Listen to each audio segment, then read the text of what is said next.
Hello दोस्तों, railway की पाठशाला में आपका स्वागत है। और दोस्तों आज हम करेंगे वेरी इंपॉर्टेंट टॉपिक जिसका नाम है आपके, देखिए आज के इस वीडियो में क्या देखने वाले हैं, अम्ल, क्षार और जो होते हैं इनके प्रमुख गुण। यानी कि जब अम्ल की किसी धातु से अभिक्रिया कराई जाती है तब क्या होता है, क्षार की धातु से अभिक्रिया कराते हैं तब क्या होता है, अम्ल क्षार की किसी धातु ऑक्साइड से रिएक्शन करवाते हैं तब क्या होता है, अम्ल क्षार को जब वाटर के अंदर डालते हैं तब क्या होता है। और हम देखेंगे अम्ल क्षार को आपस में ही मिला दें तो न्यूट्रलाइजेशन जो रिएक्शन होती है वो कैसे कैसे काम करते हैं, जो लवण बनते हैं वो कितने प्रकार के होते हैं। इसके अलावा आपके अम्ल क्षार जो होते हैं इनका उपयोग कहां कहां किया जाता है आपको पता होगा, जैसे बैटरियों में किया जाता है। आपने एक्वा रेजिया का नाम जरूर सुना होगा। सब कुछ आज पढ़ने वाले हैं, बहुत इंपॉर्टेंट क्लास अपनी होने वाली है। और ये हम केमिस्ट्री की क्लास नंबर 19 डाल रहे हैं और ओवरऑल हम साइंस के लिए जो कंप्लीट सिलेबस कर रहे हैं उसमें हमारा क्लास नंबर ये 60 है। इससे पहले जो भी वीडियो डाले हैं आप प्लेलिस्ट में जाएंगे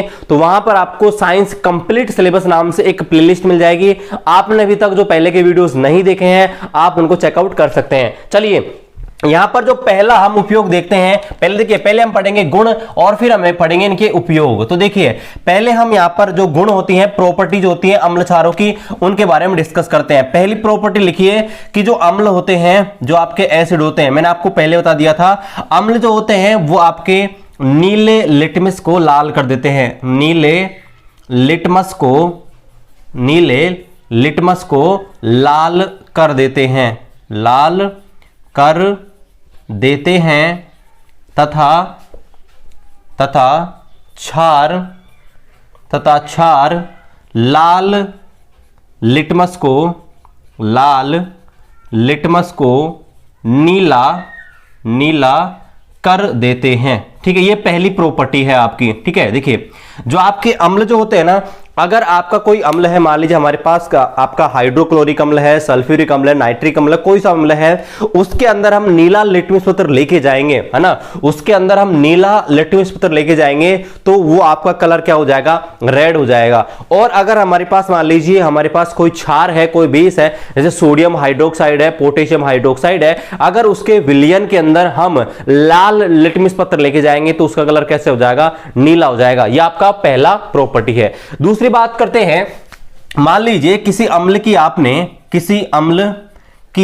आपने अभिक्रिया करा दी धातु से, अम्ल की धातु से क्रिया, वेरी वेरी इंपॉर्टेंट है गाइस, इसको ध्यान रखना। जब किसी अम्ल की धातु से अभिक्रिया कराई जाती है तो क्या होता है, तो ध्यान रखना, जब किसी अम्ल की किसी धातु से अभिक्रिया करवाई जाती है तो हमेशा हाइड्रोजन गैस निकलती है। That is very very important, ध्यान रखना।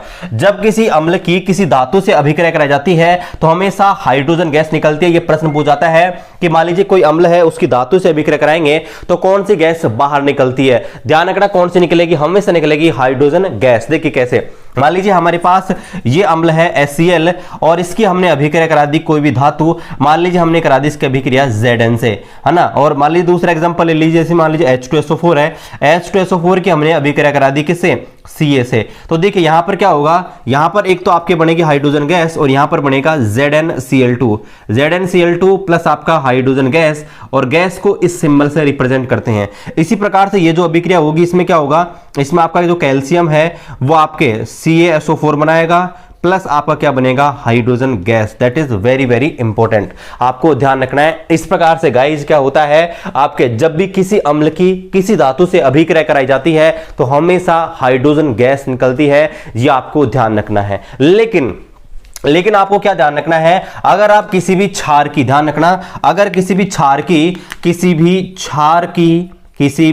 क्षार की धातु से अभिक्रिया कराते हैं तो क्या होता है, किसी भी क्षार की धातु से क्रिया कराते हैं तो क्या होता है, ये तो सबको पता है, भाई। जब अम्ल की क्रिया आप किससे कराओगे, धातु से कराओगे तो क्या बनेगी, हाइड्रोजन गैस। ध्यान रखना, हाइड्रोजन गैस यहां पर बनती है, हाइड्रोजन गैस बाहर निकलती है। लेकिन अगर आपने क्षार की धातु से अभिक्रिया करा दी तो क्या होगा, तो ये होगा भाई साहब, हमेशा आपके हाइड्रोजन गैस नहीं बनेगी, ये आपको ध्यान रखना है। कुछ ही धातु होती हैं जो आपके जो क्षार होती हैं उनसे क्रिया करके हाइड्रोजन गैस बनाती है, ये आपको ध्यान रखना है। जैसे आपका एक एग्जांपल है आपका जिंक एक ऐसी धातु होती है, that is very very important. यहां पर आपसे प्रश्न पूछा जाएगा, ऐसी कौन सी धातु होती है जो क्षार से अभिक्रिया करके आपके हाइड्रोजन गैस देती है। ध्यान रखना, कोई भी नहीं देती है, जिंक जो होती है वही देती है। तो ध्यान रखना, अगर आपके पास मान लीजिए NaOH है, ये हमने क्षार ले लिया और अगर हमने इसकी अभिक्रिया करवा दी किससे, जिंक से, तो यहां पर क्या होगा, एक तो बनेगा ZnOH2 जिंक आपका हाइड्रोक्साइड, है ना। अब देखिए यहां पर क्या क्या बनेगा वो मैं आपको बताता हूं, ठीक है। तो यहां पर देखिए एक तो आपका बनेगा, यहां पर देखिए एक तो आपका बनेगा Zn2, ये आपका यहां पे बनेगा, देखो ZnOH2 नहीं बनेगा, यहां पर बनेगा Zn2 और आपका बनेगा, देखिए एक क्षार की अभिक्रिया करवा देते हैं हम धातु से, और ध्यान कौन से रखना है, कौन सी धातु, सिर्फ जिंक धातु है, वही आपके हाइड्रोजन गैस देगी। तो मान लीजिए मैंने अभिक्रिया करा दी NaOH जो कि आपका क्षार है, सोडियम हाइड्रोक्साइड, और इसकी अभिक्रिया अगर मैंने जिंक से करवा दी तो यहां पर बनेगा, देखिए यहां पर बनेगा Na2 और यहां पर बढ़ेगा ZnO2 प्लस आपका हाइड्रोजन गैस। इसको बोलते हैं सोडियम जिंकेट। क्या बोलते हैं इसको हम बोलेंगे सोडियम जिंकेट। क्या बोलेंगे इसको, सोडियम जिंकेट। तो आपको ध्यान रखना है, वेरी वेरी इंपॉर्टेंट, आपका जिंक एकमात्र ऐसी धातु होती है जो आपके क्षार से अभिक्रिया करके हाइड्रोजन गैस मुक्त करती है। That is very very important. अन्य कोई धातु नहीं है जो आपके क्या करती है, किसी भी क्षार से अभिक्रिया करके हाइड्रोजन गैस मुक्त करे। ठीक है, तो आपको क्लियर हो गया, जब किसी भी धातु की अम्ल या क्षार से अभिक्रिया करवाते हैं तो क्या होता है। एक चीज और आप नोट कीजिएगा, यहां पर प्रश्न ऐसे पूछ जाता है कि भाई जो खट्टे पदार्थ होते हैं, है ना, जैसे मान लीजिए दही है हमारे पास, या कोई भी चीज है, लेमन जूस है, खट्टे पदार्थ जो होते हैं उनके धातुओं के बर्तन में क्यों नहीं रखना चाहिए। जैसे मान लीजिए अचार वगैरह हम डालते हैं तो आपने देखा होगा हम उनको धातुओं के बर्तन में नहीं डालते हैं। मान लीजिए लोहे का हमारे पास कोई उपकरण है उसके अंदर नहीं डालते हैं, तो आपसे प्रश्न पूछा जाता है कि भाई क्यों नहीं डालते हैं। उसका रीजन है ये, मान लीजिए ये भाई साहब हैं आपके खट्टे पदार्थ, अम्ल होते हैं ना, वो खट्टे होते हैं, बताया था। ये आपके खट्टे पदार्थ हैं और ये आपने धातु है, धातु के बर्तन में भाई साहब को रख दिया खट्टे पदार्थों को, तो ये क्या करते हैं, ये एक लवण का निर्माण कर लेते हैं, और ये जो लवण है कैसा हो जाता है, ये आपका पॉइजन यानी कि जहर के रूप में आ जाता है, यानी कि एक प्रकार का जहर बन जाता है। इसलिए ध्यान रखना, आज के बाद आप कोई भी जो खट्टे पदार्थ है ना उनको आप धातुओं के अंदर मत रखना, ये सलाह दी जाती है। प्रश्न भी पूछ जाता है रेलवे में कि भाई हम जो धातुओं के बर्तन होते हैं उनमें खट्टे पदार्थ क्यों नहीं रखते हैं, क्योंकि जब खट्टे पदार्थ रखेंगे तो यहां पर हाइड्रोजन गैस निकल के इस प्रकार का लवण बनेगा, और ये जो लवण है वो क्या है, एक प्रकार का जहरीला पदार्थ होता है, टॉक्सिक आपका मेटल, टॉक्सिक क्या होता है, टॉक्सिक पदार्थ बनता है। इसलिए आपको यह सलाह दी जाती है कि आप खट्टे पदार्थों को आपके धातुओं के अंदर नहीं रखें। चलिए आगे प्रॉपर्टी की बात करते हैं। जब आपके जो धातु होती हैं, धातुओं के जो ऑक्साइड होते हैं उनकी अभिक्रिया अम्ल से कराई जाती है तो क्या होता है। तो देखिए यहां पर देखिए, ये पहली हो गई, ये अपनी दूसरी हो गई और ये अपनी तीसरी। तो ध्यान रखना, अगर किसी भी धातु ऑक्साइड की, ठीक है, धातु ऑक्साइड, ठीक है, किसी भी धातु ऑक्साइड की अभिक्रिया जब आप किससे कराते हो, जब किसी अम्ल से कराते हो, तो ध्यान क्या रखना है भाई, हमेशा क्या बनेगा, एक तो लवण बनेगा और एक आपका जल बनेगा। क्या बनेगा, लवण बनेगा और आपका जल बनेगा। देखो यहां भी लवण बन रहा था, हाइड्रोजन गैस बन रही थी। अब यहां क्या हो गया, यहां पर भाई धातु पहले थी, ऑक्साइड और आ गया, मतलब ऑक्सीजन ही तो जुड़ी है ना। देखो कैसे याद करेंगे भाई, ये तो हमने पहले याद कर लिया था। हमने क्या किया, ये धातु, ये क्या लिया था, एक धातु, एक आपके लिया था अम्ल, और इसकी अभिक्रिया करें तो एक तो लवण बन गया, एक आपका हाइड्रोजन गैस बन गई। अब हमने सिर्फ ऑक्साइड बढ़ा दिया है, तो अब क्या होगा, जो हाइड्रोजन गैस बनेगी ना, इसमें ऑक्साइड और बढ़ा दो तो H2 तो पहले ही था, H2O और हो जाएगा, मतलब क्या बनेगा, हमेशा लवण और जल बनेगा। That is very very important, ध्यान रखना है। एक चीज और आप नोट कीजिए कि धातुओं के जो ऑक्साइड होते हैं, धातुओं के जो ऑक्साइड होते हैं वो हमेशा कैसे होते हैं, वो हमेशा होते हैं क्षारीय प्रवृत्ति के, है ना, एल्किलाइल प्रकृति के होते हैं। और आपके जो अधातु होते हैं, नॉन मेटल होते हैं, उनके जो ऑक्साइड होते हैं वो क्या होते हैं, वो आपके अम्लीय प्रकृति के यानी कि एसिडिक प्रकृति के होते हैं। लेकिन आपके कुछ धातु ऐसी होती हैं जिनके जो ऑक्साइड होते हैं उभयधर्मी होते हैं, एम्फोटेरिक होते हैं, जिनका क्या मतलब होता है कि अम्लीय भी होते हैं, क्षारीय भी होते हैं। जैसे कि आप एल्युमिनियम होता है, जिंक होता है, ध्यान रखना इनके जो ऑक्साइड होते हैं वो क्या होते हैं, अम्लीय भी होते हैं और आपका क्षारीय भी होते हैं। चलिए अब यहां पर मैं एग्जांपल की बात करूं तो कोई भी एक धातु ऑक्साइड लेते हैं और उसकी अभिक्रिया करा देते हैं अम्ल से, और फिर देखते हैं यहां पर कैसे कैसे लवण बनता है। तो मैंने आपके सामने मान लीजिए हमारे पास है कॉपर ऑक्साइड, और कॉपर ऑक्साइड की अभिक्रिया हमने किससे करवा दी, आपका एक अम्ल है, मान लीजिए हमने करा दी HCl से। तो यहां पर बनेगा देखिए CuCl2 प्लस यहां पर बनेगा H2। ठीक है, अब देखिए अब यहां पर था धातु का ऑक्साइड यानी कि कॉपर का ऑक्साइड, और कॉपर के ऑक्साइड की अभिक्रिया कराई एक अम्ल से, तो यहां पर कॉपर का क्लोराइड बन गया और आपका H2O। तो ध्यान रखना है किसी भी धातु ऑक्साइड की जब हम अम्ल से एक अभिक्रिया करवाते हैं तो क्या बनता है, लवण और जल बनता है। तो आप इसको नोट डाउन कर लीजिए। इसके अलावा आपको एक और ध्यान रखना है कि जब हम किसी भी अधातु के ऑक्साइड होते हैं अगर उसकी क्षार से अभिक्रिया कराते हैं तो भी आपके क्या बनता है, तो भी आपके लवण व जल ही बनता है। क्या ध्यान रखना है, देखिए यहां पर क्या ध्यान रखना है कि भाई धातु ऑक्साइड हैं वो तो अम्ल से अभिक्रिया करेंगे तो क्या बनाएंगे, लवण और जल, और आपके अधातु के जो ऑक्साइड हैं, अधातु के ऑक्साइड वो जब अम्ल से अभिक्रिया करेंगे तो क्या बनाएंगे, लवण और जल। ये आपको ध्यान रखना है। जैसे मान लीजिए हमारे पास एक अधातु है, ठीक है, जैसे मान लीजिए अधातु है, अधातु का ऑक्साइड हमने ले लिया CO2, अगर इसकी अभिक्रिया करा देते हैं किसी एक क्षार से, और वो क्षार है मान लीजिए CaOH2 कैल्शियम का हाइड्रोक्साइड, तो यहां पर बनेगा CaCO3 और आपका बनेगा H2O। तो ध्यान ये रखना है, आपसे प्रश्न क्या पूछा जाएगा, आपसे प्रश्न पूछा जाएगा कि धातुओं के ऑक्साइड जो होते हैं वो अम्ल से क्रिया करने पर क्या बनाएंगे, लवण और जल। या प्रश्न ऐसे पूछ सकता है कि जो क्षार होते हैं, क्षार निम्न में से किससे अभिक्रिया करके लवण और जल बनाएंगे। तो ध्यान रखना, क्षार जो होते हैं, क्षार इधर क्षार लिख रखा है, इधर मैंने अम्ल लिख रखा है, तो जो क्षार जो होते हैं, क्षार जब अधातु ऑक्साइड से अभिक्रिया करेंगे है ना, तभी आपके क्या बनाएंगे, ये क्षार है, ये अधातु ऑक्साइड है, जब ये अधातु ऑक्साइड से अभिक्रिया करेंगे तो ही आपका लवण व जल बनाएगा। लेकिन आपके जो धातु होते हैं, मेटल जो होते हैं, वो आपके धातु के ऑक्साइड होते हैं, वो आपके अम्लों से क्रिया करके लवण व जल बनाते हैं। चलिए इसको आप नोट डाउन कीजिए, फिर हम आगे कुछ और इंपॉर्टेंट रिएक्शन है उनके बारे में डिस्कस करते हैं।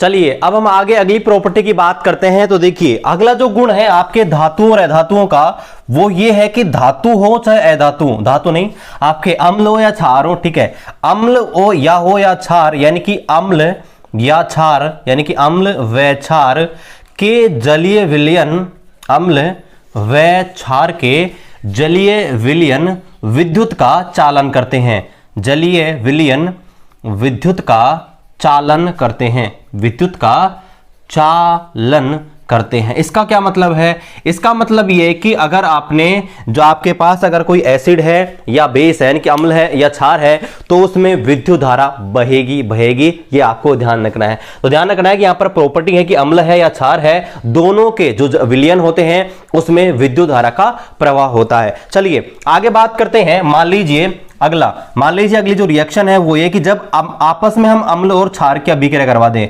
यानी कि अम्ल और क्षार अगर आपस में अभिक्रिया करवा दें तो यहां पर क्या होगा, तो आपको ध्यान रखना हमेशा बनेगा लवण प्लस जल। क्या बनेगा, हमेशा बनेगा लवण और जल। लेकिन ये इतना आसान नहीं है, ये तो मैं आपको पहले ही पढ़ा चुका हूं, न्यूट्रलाइजेशन रिएक्शन मैं आपको पहले ही डिटेल में पढ़ा चुका हूं, तो यहां पर मैं ज्यादा डिस्कस नहीं करूंगा। लेकिन कुछ चीजें हैं जो यहां पर बताना चाहूंगा। देखिए अम्ल और क्षार जब आपस में रिएक्शन करते हैं तो यहां पर जो लवण बनते हैं ना, वो आपके 3 टाइप के बनते हैं। कौन कौन से, एक आपका न्यूट्रल यानी कि उदासीन लवण, एक अम्लीय लवण, एक आपका क्षारीय लवण। अब देखिए यहां पर प्रश्न कैसे बनता है, देखिए पूछे गए हैं पीएच स्केल के आधार पर कैसे कैसे। देखिए मान लीजिए आपसे पूछ लेगा कि मान लीजिए प्रबल अम्ल है, एक तो आपका प्रबल अम्ल यानी कि स्ट्रॉन्ग एसिड है, और आपका क्या है, प्रबल क्षार है, ठीक है, प्रबल अम्ल प्रबल क्षार है, तो यहां पर जो लवण बनेगा उसका पीएच वैल्यू कितना होगा। एक प्रश्न तो यह है आपके लिए।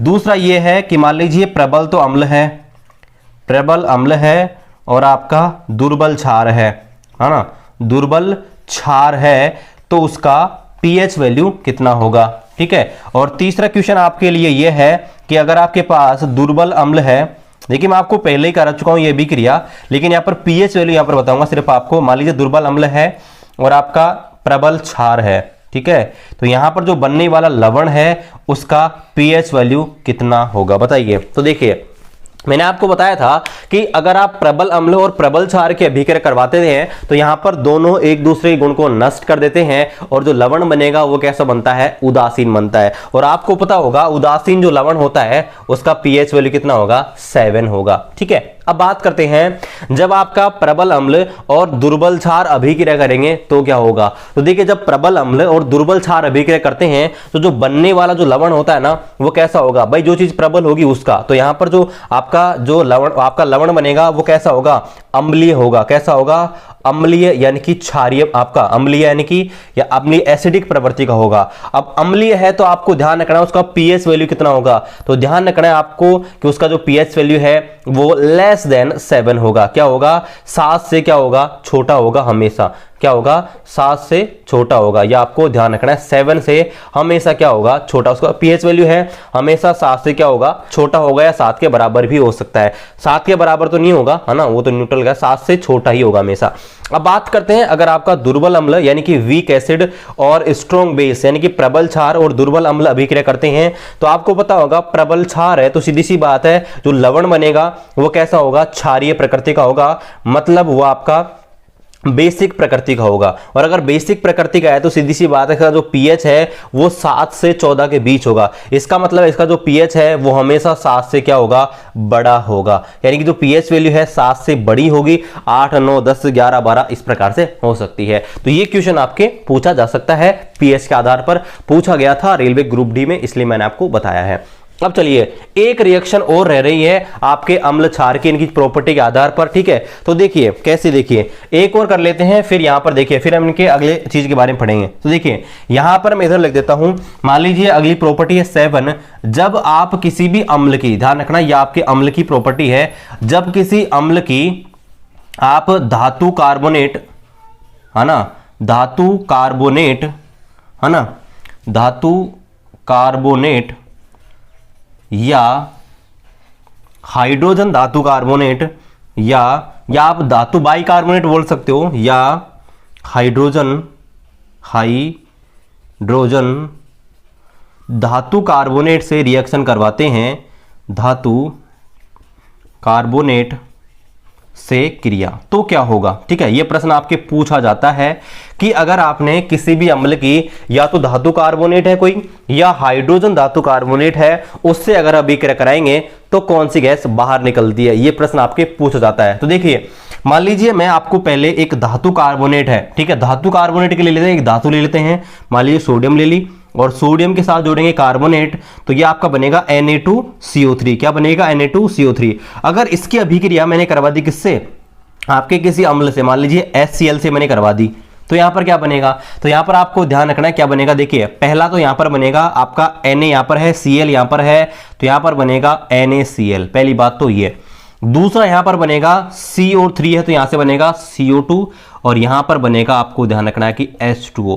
लेकिन हमेशा आपको ये ध्यान रखना है अगर आप धातु कार्बोनेट के अभिक्रिया कराओ या धातु हाइड्रोजन कार्बोनेट के अभिक्रिया कराओ, हमेशा बनेगी आपकी carbon dioxide gas. That is very very important. आपसे प्रश्न पूछा जाता है कि जब भी किसी धातु कार्बोनेट की या धातु हाइड्रोजन कार्बोनेट की अम्ल से अभिक्रिया करवाओगे तो क्या बनेगा, ध्यान रखना हमेशा आपके कार्बन डाइऑक्साइड गैस निकलेगी। मान लीजिए दूसरा यहां पर अभिक्रिया कर देते हैं NaHCO3 से, तो NaHCO3 की अभिक्रिया अगर हम HCl से करवाएंगे तो भी यहां पर क्या बनेगा, देखिए यहां पर बनेगा NaCl प्लस CO2 प्लस आपका H2O, यानी कि हमेशा आपके हाइड्रोजन गैस है वो यहां पर बनेगी, ये आपको ध्यान रखना है। मतलब हाइड्रोजन गैस है वो या तो बनेगी, इसके अलावा और कुछ बने या ना बने। तो आपसे प्रश्न कैसे पूछा जाएगा, आपसे प्रश्न पूछा जाएगा कि यहां पर जब आप किसी भी धातु कार्बोनेट की या हाइड्रोजन धातु कार्बोनेट जो है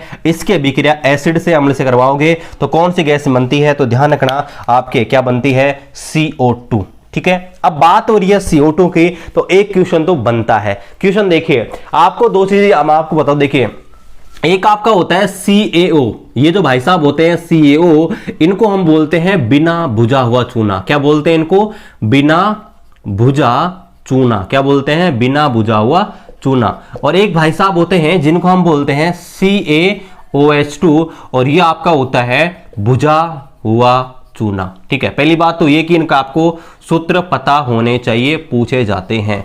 अब कैसे याद करेंगे, तो देखिए भाई ये बिना बुझा हुआ है, मतलब प्यासा है, इसके अंदर आपके पानी नहीं है। अब मान लीजिए ये तो आपको याद कर लिया भाई CaO है, इसमें पानी नहीं है। अब मान लीजिए आपने CaO इसके अंदर पानी डाल दिया है ना, CaO के अंदर क्या डाल दिया, H2O डाल दिया, तो मिलाओ, क्या मिलाएंगे, देखो क्या बनेगा, Ca है ना, Ca H2 ये रहा, और O एक ये रहा, कितने बन गए, 2O। अब इसको मैं ऐसे लिख सकता हूं, नहीं लिख सकता भाई, H2 है O2 है, इसको देखो मैं ऐसे लिख सकता हूं ना, CaO भी कॉमन ले लेता हूं और H भी कॉमन ले लेता हूं, O और H कॉमन ले लिया और इस प्रकार से लिख दूंगा। तो ध्यान रखना है, ऐसे बनता है आपका, ये होता है बिना बुझा हुआ चूना और एक होता है आपका बुझा हुआ चूना। अब मैं आपको समझाना क्या चाहता हूं कि भाई अगर आपकी ये कार्बन डाइऑक्साइड गैस है, इसको अब जब आप ये भुजे हुए चूने के अंदर डालते हो तो क्या होता है, यहां पर प्रश्न पूछ जाता है। तो देखिए मान लीजिए अगर हमने जो बुझा हुआ चूना है CaOH2 है ना, इसको बोलते हैं कैल्शियम का हाइड्रोक्साइड, अगर इसके अंदर आपने डाल दिया CO2 गैस, तो यहां पर क्या होगा, यहां पर बनेगा आपका ये भाई साहब CaCO3। ठीक है, ये भाई साहब बनेंगे। और ध्यान रखना ये जो भाई साहब हैं इनका रंग कैसा हो जाता है, दूधिया, ठीक है, मिल्की टाइप का हो जाता है, मिल्क कलर का हो जाता है। ये प्रश्न पूछ जाता है कि जब आप बिना वो आपका प्रश्न पूछ जाएगा, जब आप भिजे हुए चूने के अंदर कार्बन डाइऑक्साइड गैस डालते हो तो क्या बनता है, यहां पर बनता है कैल्शियम कार्बोनेट। ये भाई साहब जो कैल्शियम कार्बोनेट हैं इसको अलग अलग नामों से जाना जाता है। कौन कौन से, संगमरमर जो होता है, मार्बल यही भाई साहब होते हैं, चौक जो होता है वो भाई साहब भी यही होते हैं, आपको ध्यान रखना है। ठीक है, ये भाई साहब एक ही हैं, इनके नाम अलग अलग हैं। ठीक है, ये आपको ध्यान रखना है। ठीक है, तो ये आपका एक ही है। एक चूना पत्थर जो होता है ना वो भी यही होता है। ठीक है, चूना पत्थर है ना, लाइमस्टोन, खड़िया यानी कि चौक, और संगमरमर मार्बल, ये तीनों जो भाई साहब हैं वो आपके कैल्शियम कार्बोनेट ही होता है। पूछा जाता है तो आपको ध्यान रखना है। ठीक है, तो ये आपके सारी की प्रॉपर्टी थी जो आपके अम्ल और क्षार की थी, कि अम्ल और क्षार जब अभिक्रिया कराई जाती है इनकी जो प्रॉपर्टी थी वो सारी हमने देख ली है। अब हम देखते हैं अम्ल और क्षार है, इनके यूजेस कहां कहां किए जाते हैं, कहां कहां इनके उपयोग किए जाते हैं। चलिए देखते हैं। इससे पहले आप इसको नोट डाउन करना चाहें नोट डाउन कर सकते हैं।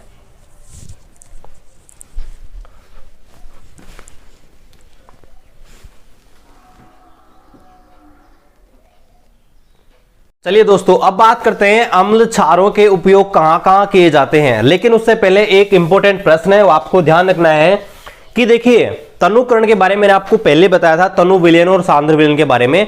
तो उस समय आपको मैंने बताया था कि अम्ल और क्षार होते हैं इनका तनुकरण यानी कि डाइल्यूट हम कर सकते हैं, मतलब इनकी जो सांद्रता है उसको हम कम कर सकते हैं उसके अंदर पानी मिलाकर। लेकिन यहां पर एक प्रश्न ये पूछा जाता है कि जब आप अम्ल का तनुकरण कर रहे हैं यानी कि डाइल्यूशन ऑफ एसिड, यानी कि आपका अम्ल या क्षार किसी का भी जब आप तनुकरण करें यानी कि डाइल्यूट करें, तो उस समय आपको यह सलाह क्यों दी जाती है, दैट इज ध्यान रखना। यह प्रश्न पूछा गया है, वेरी वेरी इंपॉर्टेंट है, कंफ्यूज हो जाते हो। तनुकरण के दौरान यानी कि अम्लों का तनुकरण के दौरान आपको यह सलाह क्यों दी जाती है कि आपको अम्ल के अंदर वाटर नहीं डालना, है ना, ये आपको ध्यान रखना है। यानी कि ये कहना ये चाहता है कि तनुकरण के दौरान अम्ल के अंदर वाटर क्यों नहीं डालना चाहिए जबकि पानी के अंदर एसिड डालना चाहिए। मान लीजिए आप कोई अम्ल है उसका तनुकरण करना चाहते हैं तो आपको ये नहीं करना कि भाई अम्ल के अंदर वाटर डालो, यानी कि आपने अम्ल भर लिया और उसमें ऊपर से पानी डाल रहे हो, बल्कि आपको करना क्या है, पानी लो और पानी में ऊपर से क्या डालो, आपको एसिड डालो, ये आपको करना है। अब ऐसा क्यों किया जाता है ना, बात तो आपको समझ आई होगी।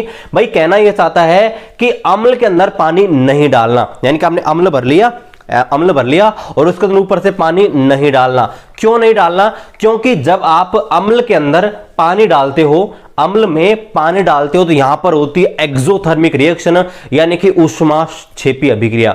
और ऊष्माक्षेपी जो अभिक्रिया होती है ये क्या होती है, बहुत ही ज्यादा भयंकर होती है। इसमें तापमान इतना बढ़ जाता है कि जो टेस्ट ट्यूब है वही फूट जाती है और इससे आपका शरीर है, अगर उस पर आपके जो ये एसिड है वो लग जाता है तो आपका शरीर भी जल सकता है, दुर्घटना होने की संभावना ज्यादा होती है। तो आपको ध्यान रखना है आपको कि जब भी हम तनुकरण करें किसी भी अम्ल का तो आपको अम्ल के अंदर वाटर नहीं डालना, जबकि वाटर है, वाटर पानी ले लिया और पानी को भी हिलाते रखिए और धीरे धीरे ऊपर से अम्ल डालते रहिए, पानी को हिलाते रहिए और ऊपर से धीरे धीरे अम्ल डालते रहिए। यह आपको ध्यान रखना है इस क्वेश्चन का आंसर। एक प्रश्न और है कि जब किसी भी अम्ल का तनुकरण किया जाता है, डाइल्यूट किया जाता है, तो उसमें H3O+ आयन जो होते हैं इनको हम बोलते हैं हाइड्रोनियम आयन। ध्यान रखना, H3O+ जो आयन होते हैं उनको बोलते हैं हाइड्रोनियम आयन। तो गाइस जो ये बनते हैं ना हाइड्रोनियम आयन, वो कैसे बनते हैं, वो आप कैसे बनते हैं, मान लीजिए जल है और उसमें H+ आयन जुड़ गया तो ये आपका बन जाता है H3O+ आयन।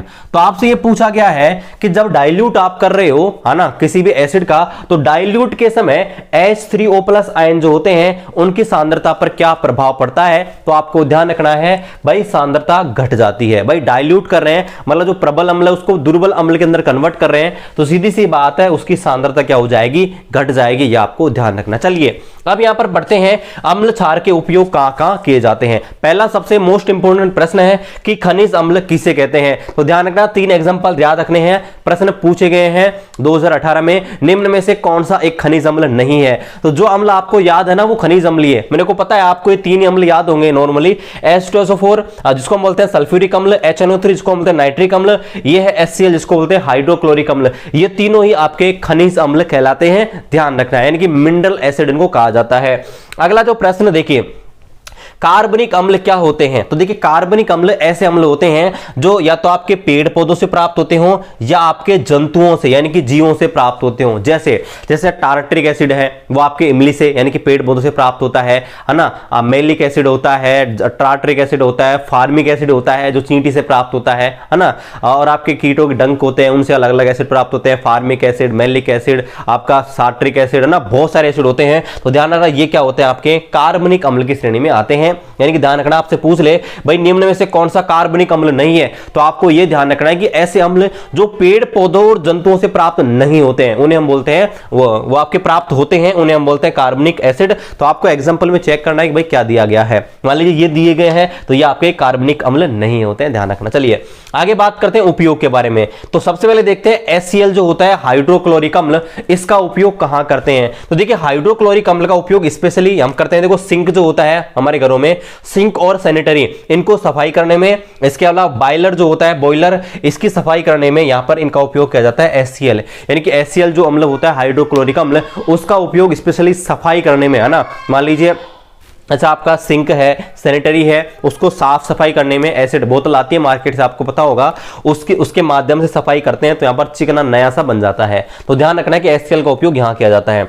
बाद में आगे बात करते हैं HNO3 जिसको बोलते हैं नाइट्रिक अम्ल। नाइट्रिक अम्ल का जो उपयोग किया जाता है वो आपके उर्वरक यानी कि आपके जो फर्टिलाइजर होते हैं ना खेतों में, आपको पता होगा यूरिया होता है, यूरिया DAP जो खाद बनते हैं ना, खाद उर्वरक, उनमें गाइस HNO3 यानी कि नाइट्रिक अम्ल है, इसका उपयोग करते हैं। इसके अलावा यहां पर आपको ध्यान रखना है विस्फोटक पदार्थ होते हैं ना, विस्फोटक पदार्थ बनाने में उसमें भी आपका नाइट्रिक अम्ल का उपयोग होता है। इसके अलावा गहनों की जो सफाई की जाती है, यानी कि आपके जो गहने होते हैं है ना, आपके जो गहने होते हैं उनकी सफाई करने में, और सफाई के चक्कर में आपकी सफाई कर जाते हैं, कैसे बताएंगे है ना। तो ये गहनों की सफाई करने में आपके HNO3 का उपयोग करते हैं। देखिए कैसे, अम्लराज जिसको बोलते हैं अम्लराज यानी कि एक्वारेजिया, जो भाई साहब अम्लराज है ना एक्वारेजिया, ये सुनार जो होते हैं ना गोल्ड स्मिथ, ये इनका बड़ा कारनामा है। ये क्या करते हैं देखिए, अम्लराज में आपको ध्यान रखना है कि प्रश्न क्या पूछा जाएगा, अम्लराज किस किस एसिड से बनता है। ध्यान रखना, एक तो इसमें होता है HCl, एक होता है इसमें HNO3, और यहां पर आपको ध्यान रखना है किस रेशियो में होते हैं, ये रेशियो ही इंपॉर्टेंट है ना। सबको पता है भाई HCl और HNO3 दोनों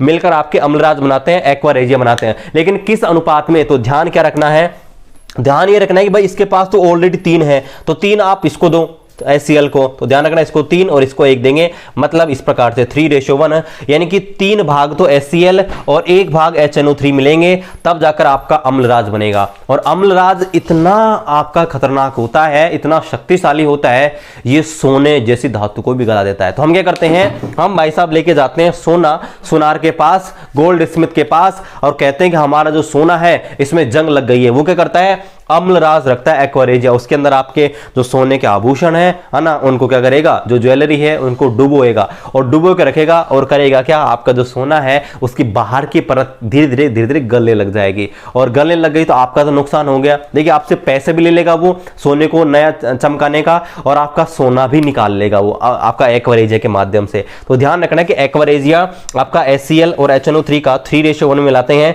तो एक मिश्रण होता है, और ध्यान रखना ये आपके सोने चांदी जैसी धातुओं को गला सकता है, इतना पावरफुल होता है। आगे देखिए, आगे बात करते हैं H2SO4 यानी कि हाइड्रोक्लोरिक, वो आपका सल्फ्यूरिक अम्ल इसको बोलते हैं H2SO4 को। अब देखिए इसको हम बोलते हैं अम्लों का राजा यानी कि किंग ऑफ एसिड। ध्यान रखना दोनों में डिफरेंट है, ये तो है अम्ल राज और ये है अम्लों का राजा यानी कि किंग ऑफ एसिड। अब देखिए इसको किंग ऑफ एसिड क्यों बोला जाता है, क्योंकि गाइस इसका उपयोग होता है बहुत क्षेत्रों में किया जाता है। किसी भी देश की, ये क्वेश्चन नोट करना, किसी भी देश की जो प्रगति है, किसी देश का डेवलपमेंट हो रहा है, विकास हो रहा है, उसको हम H2SO4 के उपयोग से मापते हैं। जो देश, जो कंट्री H2SO4 अम्ल का जितना ज्यादा उपयोग करता है, हम ये मानते हैं कि वह देश उतना ही विकसित है, उतना ही विकास कर रहा है। ध्यान रखना है क्यों, क्योंकि H2SO4 ऐसा अम्ल है जो हर जगह उपयोग होता है। आपकी मोबाइल की बैटरी, और आपको पता है भाई करोड़ों अरबों फोन है, सब जगह आपका कार की बैटरी है, मोबाइल की बैटरी है, ट्रैक्टर की आपकी बैटरी है, सब जगह। इसके अलावा आपके सेल जो बनाए जाते हैं, सेल तो आपको पता है हर जगह, भाई रिमोट में लगेंगे सेल, सब घरों में आपको रिमोट तो मिलेगा है ना। तो सब जगह इनका उपयोग होता है और उद्योग धंधों में भी आपके H2SO4 का उपयोग होता है। इतना इंपॉर्टेंट ये आपके होता है। चलिए आगे बात करते हैं एसिटिक एसिड। एसिटिक एसिड होता है, इसका सूत्र होता है CH3COOH और इसी भाई साहब को हम बोलते हैं सिरका। ये भी आपको ध्यान रखना है। इसका उपयोग खाद्य परिरक्षक में करते हैं। खाद्य परिरक्षक क्या होता है, देखिए हमारे जो खट्टे पदार्थ होते हैं, जैसे आपका अचार वगैरह होता है, वो थोड़े दिनों में खराब होने लग जाते हैं, है ना। तो क्या करते हैं, हम ऐसे पदार्थों का उपयोग करते हैं जो उनको गलने से बचाते हैं, सड़ने से बचाते हैं। तो ऐसे पदार्थों को हम बोलते हैं खाद्य परिरक्षक। तो आपको ध्यान रखना है कि अम्लों की बात हो रही है तो एसिटिक एसिड जो होता है CH3COOH, ये खाद्य परिरक्षक में इसका उपयोग किया जाता है। आगे बात करते हैं, ये आपके सारे अम्लों के उपयोग हैं। अब बात करते हैं कुछ क्षारों की, कुछ बेस की। तो देखिए एक आपका होता है CaOH2 और इसका उपयोग करते हैं सफेदी, जो हम करते हैं ना भाई, सफेदी करते हैं ना दीवार के ऊपर, है ना। इसके अलावा मिट्टी की जो एसिडिटी हो जाती है भाई, मिट्टी के अंदर जो अम्लता उत्पन्न हो जाती है, तो अम्लता को दूर कौन करेगा, क्षार ही दूर करेगा ना। तो ध्यान रखना CaOH2 होता है, इसका उपयोग हम जो आपकी मिट्टी होती है, सोइल जो होती है, उसकी अम्लता को दूर करने में करते हैं। इसके अलावा MgOH2 होता है, इसका उपयोग एंटासिड, अरे इनो भूल गए ना, इनो को, इनो के रूप में इसी भाई साहब का उपयोग होता है। जो एंटासिड होता है ना, प्रति अम्ल, जो हमारे पेट की अम्लता को दूर करते हैं, पेट में एसिडिटी हो गई, इसको दूर करने के लिए MgOH2 यानी दुर्बल क्षार का उपयोग किया जाता है। तो ध्यान रखना है प्रति अम्ल के रूप में, और कब्ज को दूर करने में आपके MgOH2 यानी कि मैग्नीशियम हाइड्रोक्साइड जो होता है, इसका उपयोग किया जाता है। इसको हम मिल्क ऑफ मैग्नीशिया भी कहते हैं। तो गाइस ये थे आपके अम्ल और क्षार के यूजेस कहां किए जाते हैं। अब एक प्रश्न और आपसे मैं पूछ लेता हूं, है ना, बताना पहले आप बताना, मन में सोचना और फिर आप मेरे को बताना कि आपको क्या ये आंसर पता था। देखिए आपसे प्रश्न ये पूछ जाता है कि जब एक धातु की एक अम्ल से अभिक्रिया कराई जाती है, जब एक धातु की एक अम्ल से अभिक्रिया कराई जाती है तो एक गैस बाहर निकलती है और उस गैस को जब एक जलती हुई मोमबत्ती के पास ले जाया जाता है, उस जो गैस निकली है उसको एक जलती हुई मोमबत्ती के पास ले जाया जाता है तो वह फट फट की आवाज के साथ जलती है। तो बताइए उस गैस का नाम क्या है। आशा करते हैं कि आपको इसका आंसर पता होगा। कमेंट कर दीजिएगा, क्लास अच्छे से पढ़ी होगी तो आपको इसका आंसर पता होगा। ओके गाइस, मिलते हैं आपसे अगले वीडियो में, तब तक खुश रहिए। जय हिंद, जय भारत।